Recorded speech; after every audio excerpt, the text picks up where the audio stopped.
Alright, YouTube. Hello. I hope you're having a good day. I'm going to go ahead and recap everything that we've gone through so far.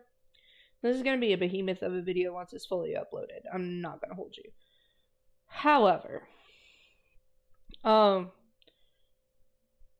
we are talking about the Mr. Beast situation. I'm trying to come at it from a balanced perspective. I do not like Mr. Beast, but there is a lot of misinformation that has been spread. In part one, I will admit, we reacted to some Rosanna Pansino stuff and some information on the Beast games. Cool. Not only in that first part did we find out that Dogpack spread a shit ton of misinformation, but Rosanna was on top of it too. So yeah, there's that. And then in the last one, we learned about the different people that had left Mr. Beast and called him out. We also learned which ones actually might have some legitimacy and whatnot. We also looked at the finger on the app phone game scams, both 1 and 2. I still have to finish the video on the second one. We also have reviewed the Lunchley situation in part 1. And now we're getting into the leaking stuff with Rosanna Pansino and Dogpack falsely reporting Mr. Beast to the FBI and things like that. We're going to get into that. And then I'm going to post the whole stream unedited. And then I'm going to make a video with the information that I have. So it's going to be a little bit different. But, yeah, sit back, relax, grab your snacky snacks, and bear with me. This is the video that I left to go run errands. We're going to finish that now.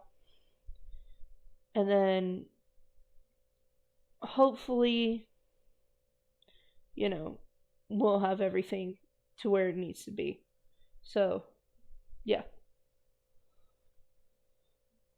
Money spent on lives was a great fix for that problem. There was really no refund for the time lost in relation to another glitch that numerous players faced, the Lord's mobile gaming glitch. I got an ad! How do you explain an ad popping up at the same time for about 1,000 people and knocking them all out, lol? The event as a whole was sponsored by the Lord's mobile game. And fair enough, Jimmy was giving away 100 grand in prize money, so to hold the game as a sponsored event made a lot of sense. However, to put up random ads in the middle of the challenge with the goal of knocking people out would be a little scummy, which was an occurrence felt by a few different players throughout the event. That is really, really scummy, especially because an ad like that will take up the entire screen. So, why the fuck would you think that would be okay?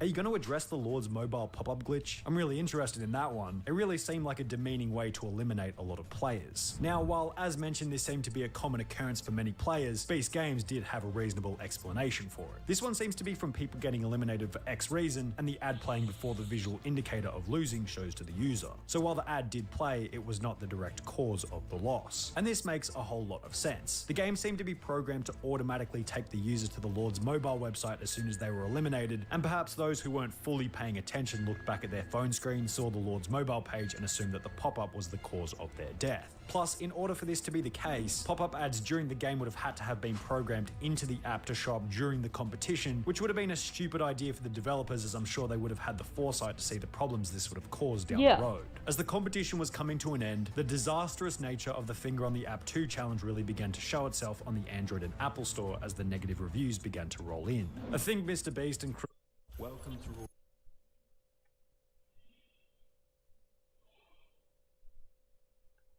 to to fix this big time. What a joke. Hope someone worthy gets part of the 3 lives I bought. Waste of time. When examining the most recent reviews being those either towards the end or after the challenge was concluded, almost all of them are 3 stars or less, with the 1-star reviews far outweighing the 5-star reviews. And when looking at the total review graph, it's safe to say that people weren't very happy with the app as a whole. Despite the glitches, one person would go on to win the challenge. After 2 days and 3 hours, SwagBacon123 was the last person with his finger on the app and won $100,000. Congratulations. Oh my god. Okay, alright. Okay, we have to calm down. Okay, we have to calm down. Do you have a Twitter? And while it was awesome that not everyone was glitched out and someone did actually win the money, the devil was certainly in the detail. As the greatest statistic for summing up how awful the second finger on the app challenge was simply the amount of time that the total... It was fucked. I'm not gonna hold you. It was fucked. It was ridiculous. There was no reason for that. None.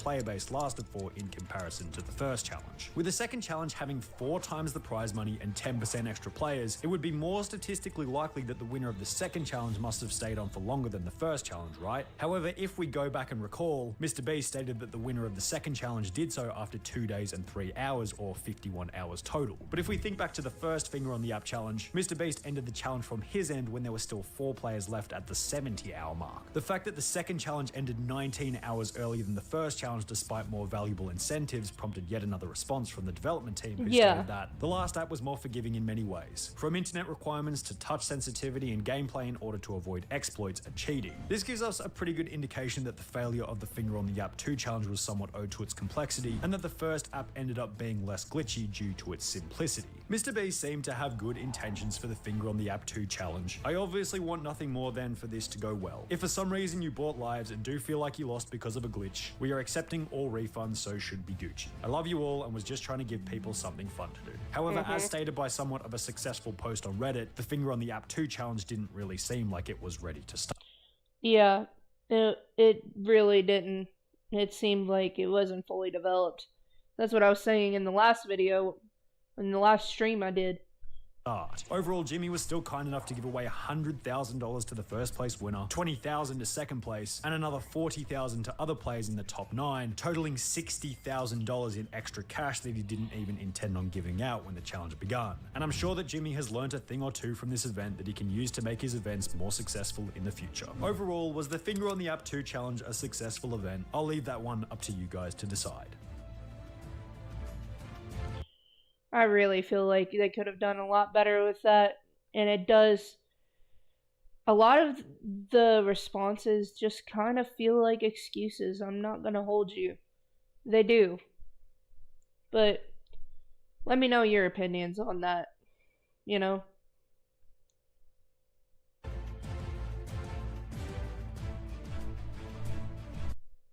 These mushrooms make...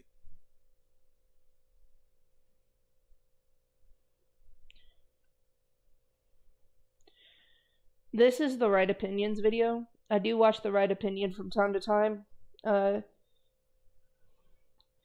We're going to see how his take is, and we're going to see what information he has. This is 6 years old. So...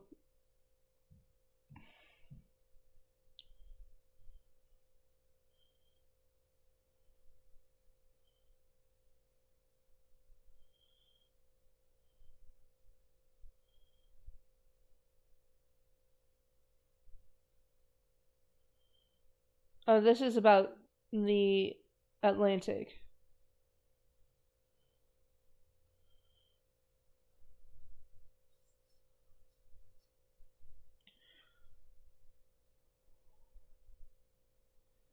Okay. This is not the current situation, so...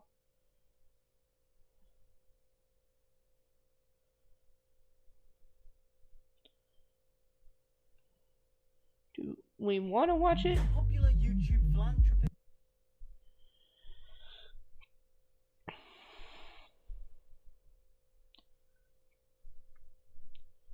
I am going to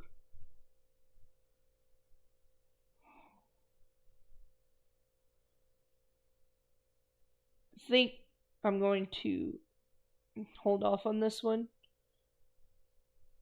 Because I feel like that needs to be a whole different thing. This is not related to the current situation right now. How old are these? I did not take the finger. Okay.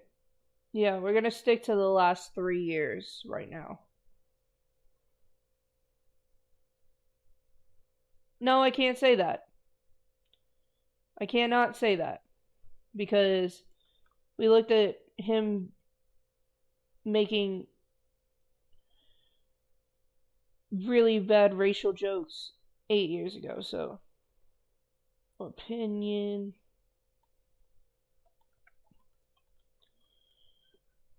So no. I'm going to watch it. I'm going to watch it. Morning, everyone.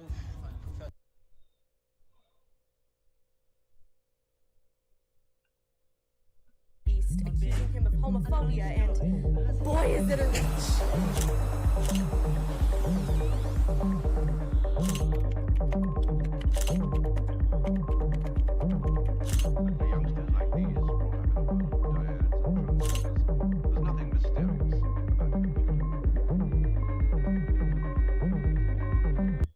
All I'm going to say is that I really hope that this comes off with nuance.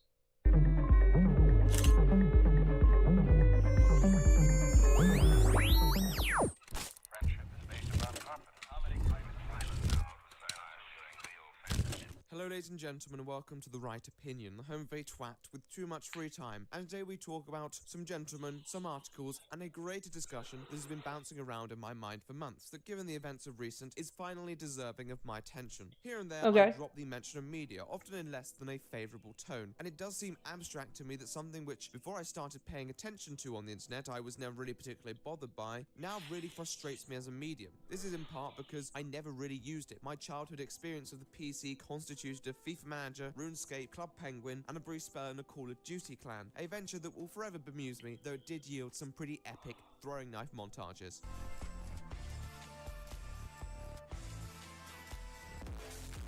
Damn.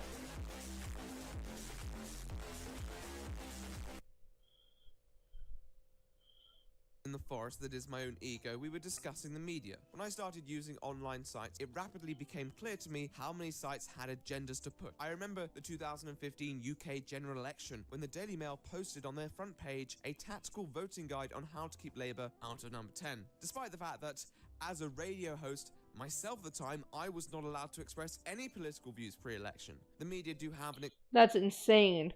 extensive freedom, and damn do they milk that. I realised it then, but I did just seem to leave it in the back of my head because I was fairly powerless at the time. No, not until the year of 2016 when I decided to pursue this damn YouTube dream did I start to assemble a list of qualms. Certain media, some more than others, seem to focus on reactionary titles, poor reporting, and the farthest reaching within their legal realms, aimed at masking fallacies with facts. Ones that which, although not libelous, as a radio show host, you definitely have a background to have like a different perspective compared to us YouTubers. I always found pretty manipulative. I think this has become even more apparent over the last few years, as certain figures have provoked that narrative into the open, bringing it into scrutiny. A person who has practically become the media nemesis is obviously American President Donald J. Trump. I don't want to go into too much detail about him because the topic just tires me at this point, but his election was not the most reassuring moment for the media, particularly as they were very hostile to him and his behavior. I think that was a turning point when I realized that shit wasn't exactly working out the way I wanted it to. I wasn't particularly happy, but I did see it coming. So why am I here today? Okay. Well, many people disagree to the extent of the toxicity of modern journalism. However, one situation that brought creators near and far together was the situation surrounding Mr. Beast. Now, Mr. Beast is a creator who bases his channel in part around philanthropy, that is, handing out the dollar to the less fortunate. He often finds creative ways to do it, while balancing this with content based on ideas so absurdly intriguing they pull the views to fund his generosity. Although he does say that most of the money nowadays comes from the deals beyond the YouTube platform, as the monetization process has not been particularly merciful towards him. Either way, it's a reproductive process, and long may it last. The Atlantic must have seen his success and thought, how can we get a good spicy click out of that? And then thought, scandal. So reads the title. The popular YouTube philanthropist Mr. Beast has built his image on being a nice guy, but has a history of using homophobic slurs. What was his crime, you may ask? What heinous atrocity did he commit against the gays? Well, let's just say it wasn't quite on the level of Pogo, I jest, but